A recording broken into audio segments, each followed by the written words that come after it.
Hello everyone, today I am going to be reviewing the train book, The Definitive Visual History. This book is about the history of trains from the beginning and to today. This book, in my opinion, is really complete. It has over 400 various locomotives.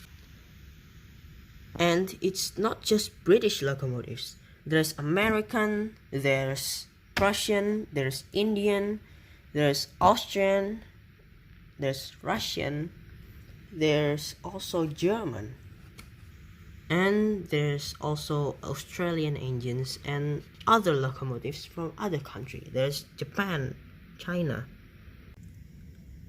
and of course it is packed with many information about locomotives. For example, here's Mallard.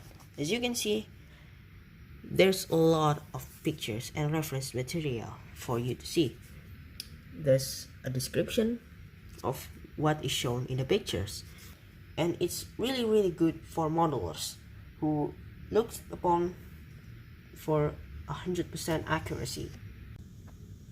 Not only about locomotives, but it also gives information about railways in general.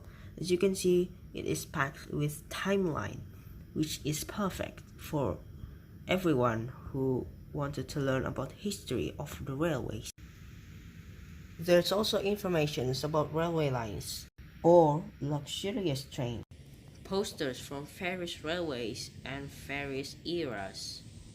There isn't only locomotives here, there's also caboose, wagons, and tons more. You want to see an information about Brunel's broad gauge. You wanted to see some wartime cheap locomotives. You want to see an in-depth look at a famous locomotive. Or if you're an average train spotter, you can see this book and, see your usual locomotives that you see every day here and learn about them. Or hell, if you wanted to see how trains work, how railways work, or how engines work, it's all here. You can learn here. This book is also packed with tons of photographs. Also, narrow gauge fans out there, there's also informations on narrow gauge locomotives. Era 1 locomotives are also here, by the way. Virgin trains or the A1 Trust, all of them are packed in this single book. The quality in these pictures are very high. It may not be perfect. As you can see, the other tender here is also a part of the PNG.